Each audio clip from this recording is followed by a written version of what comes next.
La Côte d'Ivoire, un grand pays et dont l'économie est basée sur l'agriculture. Le binôme café-cacao représente à lui seul 40% de ses recettes d'exportation et 15% du PIB. L'anarcade, l'EVA, le palmier à huile, etc. sont autant de produits qui concourent à renforcer cette parfaite santé de son économie. L'agriculture occupe plus de 50% de la population active, dont elle est créatrice d'emplois. Elle favorise l'émergence d'une bourgeoisie rurale et reste un facteur de brassage ethnique et culturel, source de cohésion sociale. La Côte d'Ivoire dispose d'une population en majorité très jeune, une jeunesse qui s'adonne de plus en plus à l'agriculture grâce aux actions conjuguées de l'État de Côte d'Ivoire et de certaines structures privées, dont l'Agence pour la valorisation de l'agriculture AVA. Certains jeunes qui ont compris très tôt cette communication autour de l'agriculture savourent leur joie. Je suis Alomo Kwasi et je suis président du comité de gestion de la coopérative de la Scoops EV.A. L'idée de mettre sur pied cette coopérative nous a trottiné l'esprit en 2005, mais c'est exactement en 2012 que la coopérative a vu le jour. C'est une coopérative agricole et nous-mêmes n'étant pas des agronomes en tant que tels, nous avons sollicité donc les services des ingénieurs agronomes, des techniciens agronomes qui travaillent d'arrache-pied donc au niveau de la coopérative. Nous sommes dans le domaine du caoutchouc essentiellement, mais également de l'anacade et des cultures vivrières comme l'igname et la banane. Les jeunes qui travaillent avec nous s'épanouissent bien, nous pensons, et les femmes, les hommes, et tous ceux qui sont membres de la coopérative également se sentent bien.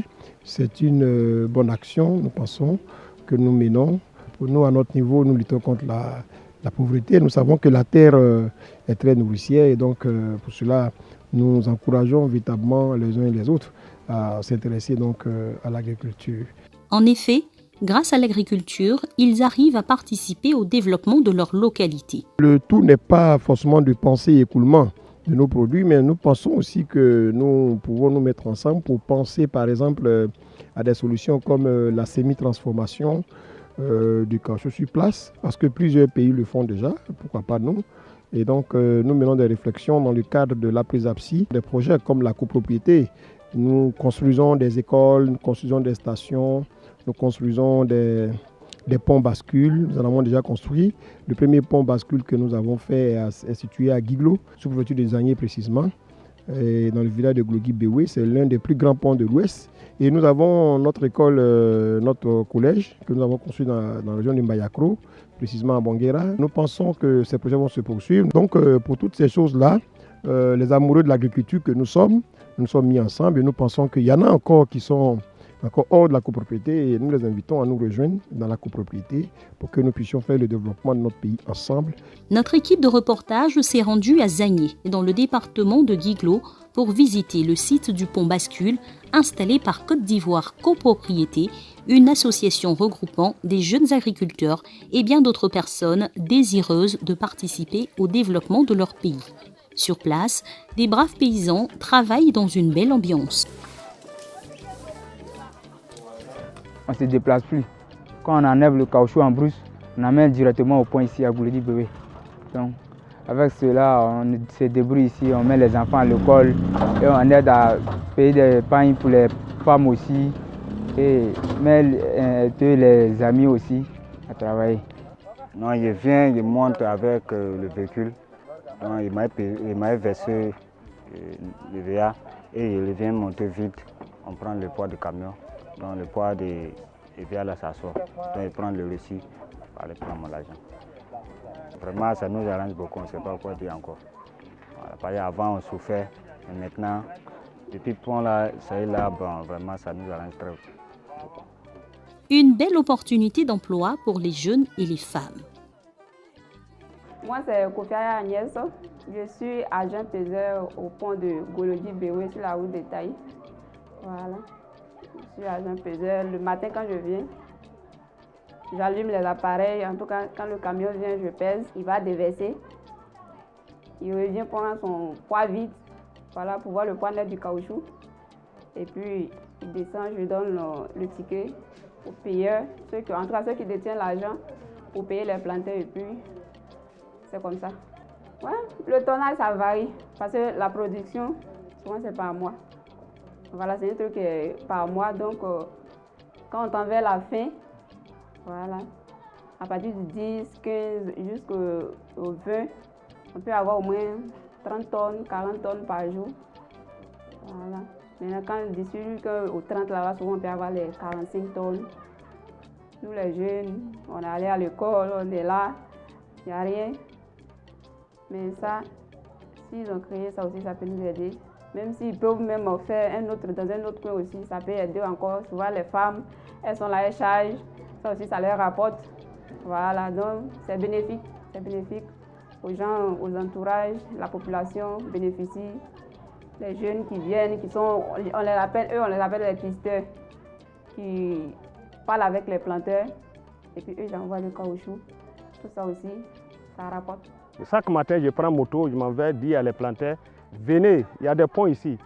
Pour laisser les ponts là pour aller à l'autre ailleurs là, venez, on travaille ensemble. Les femmes aussi, ils gagnent. Quand on travaille ici, ils gagnent les vies, les femmes savent ça. Donc en tout cas, ça va. On remercie ceux qui ont créé les ponts là. On les remercie beaucoup. Deux fois, on charge 40 tonnes, on peut charger 60 tonnes. Deux fois, 30 tonnes. Et deux fois, 20 tonnes, 10 tonnes. Quand on fait ça, on ne se fatigue jamais et on ne se décourage pas. Même si c'est 10 tonnes, on se partage 100 francs, ça nous arrange très bien. Je remercie tous les agents qui ont créé ce projet. Pour permettre à tous ces braves paysans d'évacuer leur production et de vaquer paisiblement à leurs activités champêtres. Des stations d'essence ont été construites dans plusieurs localités du pays. À Adzopé, dans la région de Lamé, Théapleu, dans le département de Zouaounia, Manfla, dans le département de Boisflé et Sandougou-Kossia, dans le département de Mbayakro. Pour avoir du carburant, il faut parcourir des quarantaines de kilomètres. Alors si vous allez à la moto, vous allez prendre le carburant à Mbayakro, vous revenez encore, vous aurez perdu tout ce que vous êtes allé acheter. Voilà, et donc je pense que c'est pour cette raison, rapprocher le développement auprès de nos parents. C'est le développement de proximité. Et ça va dans le sens de la politique sociale de développement de l'État. C'est une région agricole et ici il y a plusieurs motos, il y a même des tricites. Et actuellement, pourquoi ils sont satisfaits? Parce que ça leur permet de faciliter le voyage de leurs produits, pour faire déplacer leurs produits. Et actuellement encore, vraiment, souvent quand le carburant finit, ils se plaignent parce que les autres coins sont éloignés d'ici. Et ce que nous avons approché sous forme de sondage, nous ont dit que ce site est vraiment stratégique parce que ça leur permettra de s'approvisionner en passant sans toutefois être obligé de rentrer dans la ville. Voilà, c'est en cela l'intérêt même de la station. Manfla, c'est un village gourou, c'est situé à 50 km de Boisflé et à 13 km de Genoula. Bon, on peut dire que c'est une zone paysanne. Nous sommes ici, on vit de l'agriculture. Donc actuellement, nous sommes ici sur le chantier d'une station-service. Donc les travaux sont en cours. Ici, c'est un grand carrefour. Manfla fait déjà 7 villages. Il y a un collège moderne. Il y a 6 écoles primaires. Il y a aussi plein d'enseignants ici. Et tous ont des engins, d'autres ont des voitures. Ils ont besoin souvent de carburant. Cette station a été motivée par le fait que Théapleu soit une zone fortement agricole et commerciale aussi. Parce que Théapleu est au carrefour de 32 villages et 2 chefs-lieux de préfecture. Voilà, ce qui lui donne une place vraiment stratégique.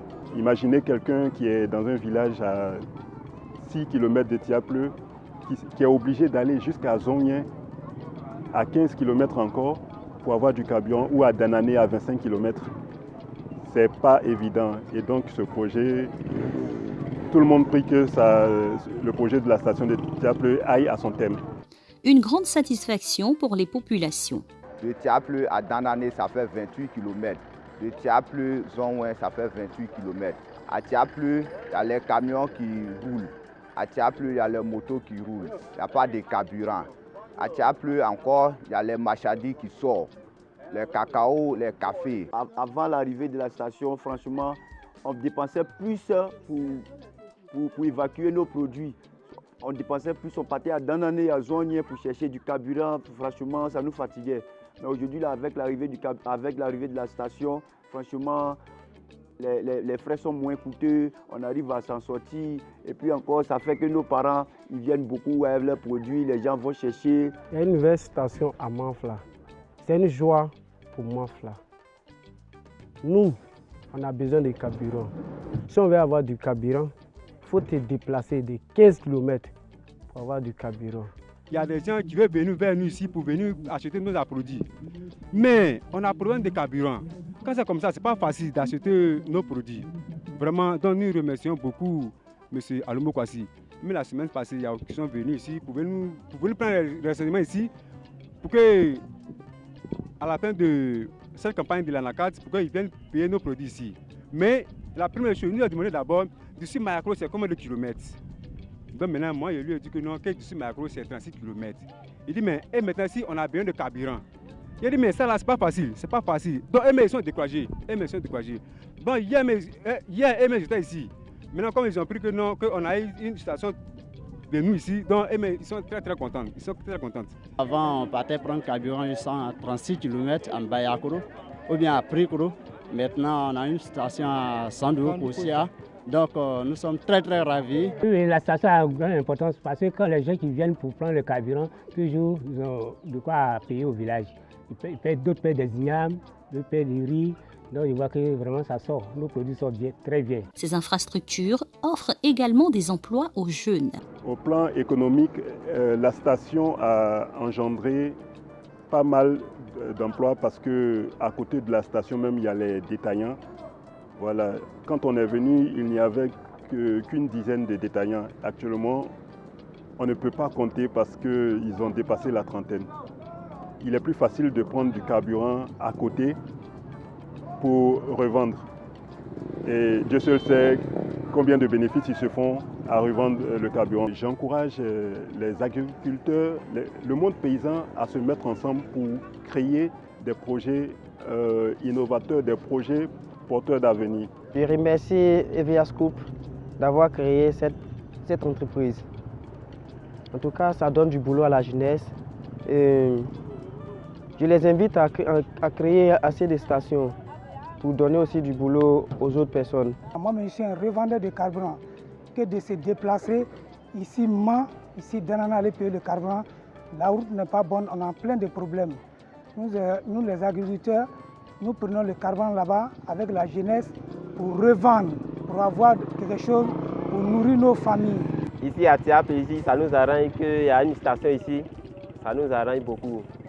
Pas pour aller chercher carburant en ville, puisqu'on a vu une station ici, ça nous arrange beaucoup. C'est la moto-taxi que nous on gagne un peu de jetons, puis on nourrit notre famille dedans. La moto-taxi, ça nous arrange beaucoup. Quand on voit la station ici, en tout cas, je suis vraiment content d'avoir la station ici. À côté de ces stations, des écoles ont été également construites pour permettre surtout aux jeunes filles d'avoir droit à l'éducation scolaire, même mieux, éviter aux enfants de parcourir de longues distances, ce qui favorisera un meilleur suivi et de meilleurs résultats scolaires. À Bonguera, dans la sous-préfecture de Mbayakro, la première école fut inaugurée il y a quelques années. Aujourd'hui, c'est des élèves tout heureux que nous avons rencontrés. Avant que je faisais le déplacement de Bonguera à Mbayakro, j'avais des difficultés financières. Et aujourd'hui que je réside dans le village et que je fréquente dans ce village, les difficultés ont réduit. Et concernant le niveau des logements, la nourriture et la moyenne même à l'école. Et aujourd'hui qu'on a un nouveau établissement ici, que nous sommes un peu à l'aise. Avant je fréquentais à Bouaké, au collège privé Tussami de Bouaké, municipal. Mais je viens fréquenter à Bonguera, l'enseignement est très bien. Alors de faire Bonguera Bayakro chaque jour, ça va éviter assez de dépenses. À Koyekro, dans le département de Tiasalé et à Yamsokro, d'autres écoles sont également en construction pour le bonheur des élèves et parents d'élèves. Je me nomme Moro Bekon Ange Thierry Daniel, je suis au CM2 à l'EPP Koyeko 2. Je suis heureux d'être encore au CM2 parce que j'aurai la chance d'être dans ce nouveau collège. Mes parents auront la chance de m'avoir près d'eux. Si un enfant n'a pas besoin, n'est pas là, les parents ne sont pas là pour l'éduquer, c'est vraiment grave. Il aura la grossesse précoce par-ci, par-là. Comme le nouveau collège est là, il n'aura plus besoin de ça. Tu es auprès de tes parents. Comme moi, comme ça, je prends la moto pour faire la navette entre le collège où je suis. Cela ruine les moyens de mes parents. Donc pour cela, comme ce collège est là, je crois que ça va régler beaucoup de problèmes.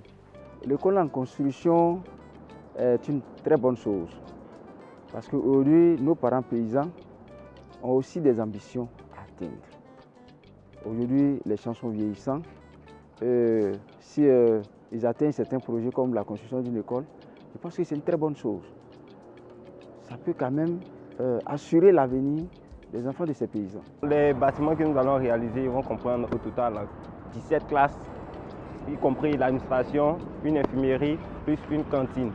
Le collège Bakou Aloumou Kwasi est bien situé parce que c'est entre deux villages, c'est-à-dire il y a le corridor et juste devant il y a Nana et c'est situé au milieu. Donc ça va profiter en fait aux populations du corridor de Nana et également aux populations de Kokrenou qui est un peu plus loin de Nana. L'école de Bongera, en tout cas, ça nous a plu beaucoup. On est très contents pour ça. Par exemple, les enfants là, ils vont plus à Mayako, ils sont tout près à côté de nous. Donc, on nous remercie beaucoup. Pour le corps enseignant, la proximité des écoles au lieu d'habitation des élèves est très bénéfique pour tous. Au niveau des élèves, il faut savoir que nous avons des enfants qui sont assidus pour la plupart et beaucoup d'élèves qui sont bien dans tout ce qui est comme comportement. Nous avons une bonne relation entre les élèves et éducateurs, élèves et professeurs. Certains parents n'ont pas eu cette chance d'aller à l'école. Et aujourd'hui, si l'école MKS est née, c'est pour faire des cas de demain dans la région Ngué. Donc pour eux, l'école MKS est la bienvenue dans la région Ngué pour se faire des cadres et même créer pour une première fois des cadres au sein de certaines familles. Depuis la création de l'école, l'ouverture du moins, les parents viennent massivement inscrire les enfants, d'où le taux de 323 élèves. Ce taux de 323 élèves, ça permet aux parents non seulement d'économiser, parce qu'étant en Bayako ou dans d'autres localités, cela ne leur permettait pas de vraiment joindre les deux bouts. Mais depuis l'école a été créée, ça permet d'anticiper sur beaucoup de choses, telles que les grossesses en milieu scolaire, telles que la réduction du taux d'échec des enfants. Et nous ne cessons de recevoir les parents d'élèves à longueur de journée qui viennent pour vraiment nous remercier, non seulement ça, et aussi, nous aussi, ayant une équipe très dynamique avec laquelle nous travaillons, je pense que chacun vraiment fait main et pieds afin de mener à bien vraiment l'éducation de nos enfants. Ça va résoudre le problème de tuteurs, de grossesse précoce, le problème de délinquance au niveau des jeunes.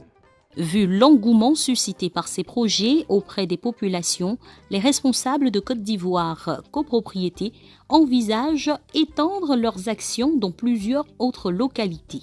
Les projets à venir, il y a certaines localités du pays ont été sélectionnées. Parmi celles-ci, il y a Béoumi, il y a Bozi, il y a Blolequin, il y a San Pedro, il y a Amelekia, il y a Bangolo.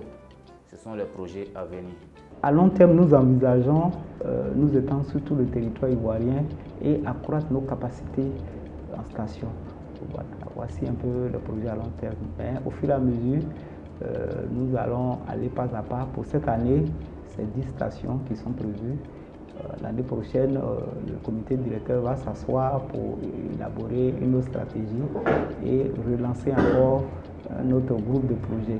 En plus des projets cités plus haut, la copropriété opère dans l'immobilier pour offrir des logements décents aux populations. Nous envisageons très bientôt de nous lancer dans les constructions de bâtiments, les habitats de proximité. Et ça, on a choisi déjà 10 départements dans lesquels on doit travailler pour pouvoir réaliser à chaque département 50 villas.